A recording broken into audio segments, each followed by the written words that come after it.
ভুটানের বিপক্ষে FIFA friendly এবং সিঙ্গাপুরের বিপক্ষে এশিয়ান কাপের বাছাই পর্বের ম্যাচের জন্য ২৬ সদস্যের স্কোয়াড ঘোষণা করেছেন হাবিয়ার কাবরেরা এবং ক্যাম্পও এরই ভেতরে শুরু হয়ে গেছে। দুদিন বাংলাদেশের ফুটবলাররা অনুশীলনও করেছেন, শুধুমাত্র ক্যাম্পে যোগ দেননি এখনো হামজা চৌধুরী এবং সৌমিত সোম। ফাহমিদুল ইতালি থেকে এসে কিন্তু ক্যাম্পে যোগ দিয়ে অনুশীলন করছেন। হামজা চৌধুরী কাল চলে আসবেন এবং কাল বিকেলেই তিনি বাংলাদেশ দলের সাথে অনুশীলন করবেন এবং সৌমিত সোম আসবেন ৪ জুনের ৪ তারিখ সকালবেলাতে তিনি এসে বাংলাদেশ দলের সাথে যোগ দেবেন।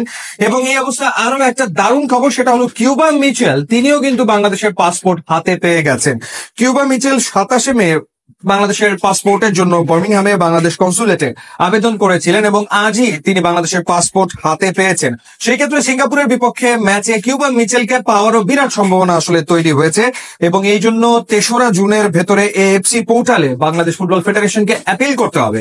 অর্থাৎ কিউবা মিচেলের ব্যাপারে খুব দ্রুত, অর্থাৎ ২৪ বা ৪৮ ঘন্টার ভেতরে বাফুফেকে একটা সিদ্ধান্তে আসলে আসতে হবে এবং তিনি যে পাসপোর্ট পেয়ে গেছেন, তিনি পাসপোর্টের কপি এরই ভেতরে কিন্তু পাঠিয়ে দিয়েছেন তার যে ক্লাব রয়েছে, যে ক্লাবে তিনি খেলেন সেই ক্লাবে এবং একই সাথে ইংলিশ ফুটবল অ্যাসোসিয়েশনের কাছে, অর্থাৎ সান্ডারল্যান্ড ক্লাব কর্তৃপক্ষ এবং ইংলিশ ফুটবল অ্যাসোসিয়েশনের কাছে পাঠিয়ে দিয়েছেন এবং এখন তার দুটো ছাড়পত্র প্রয়োজন। সেই ছাড়পত্র দুটো পেয়ে গেলে তিনিও অ্যাভেলেবেল হয়ে যাবেন এবং যে সময় রয়েছে তাতে করে তাকে পাওয়ার একটা সম্ভাবনা তৈরি হচ্ছে। তার আগে অবশ্য বাংলাদেশ ফুটবল ফেডারেশনকে কুইক ডিসিশন নিয়ে এএফসির পোর্টালে অ্যাপ্লাই করে ফেলতে হবে ৩রা জুনের ভেতরে এবং সেটা যদি হয়ে যায় তাহলে ভাবুন সিঙ্গাপুরের বিপক্ষে বাংলাদেশের মিডফিল্ড আসলে কি দাঁড়াচ্ছে।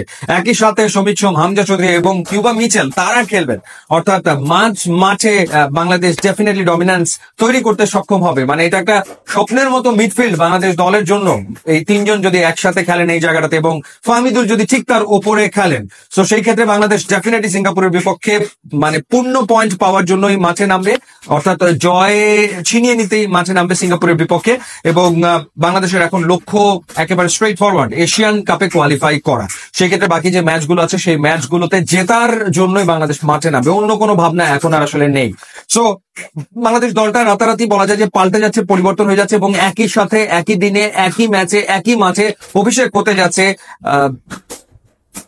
সৌমিত সোম এবং তার সাথে কিউবা মিচেলকেও পাওয়া যাবে। বাফুফের একটা অংশ সেই চেষ্টাটা করে যাচ্ছিল বেশ কিছুদিন ধরে এবং এখন ধারণা করা হচ্ছে যে কিউবা মিচেলকেও আসলে পাওয়া যাবে সিঙ্গাপুরের বিপক্ষে মাঠে। সো দারুণ ব্যাপার, দারুণ খবর নিশ্চিতভাবেই।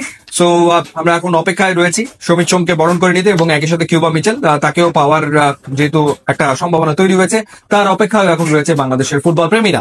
ভিডিও ইনস্টাগ্রাম লিঙ্ক আছে, আপনারা যোগ দিলে খুবই খুশি হবে। And thanks for watching.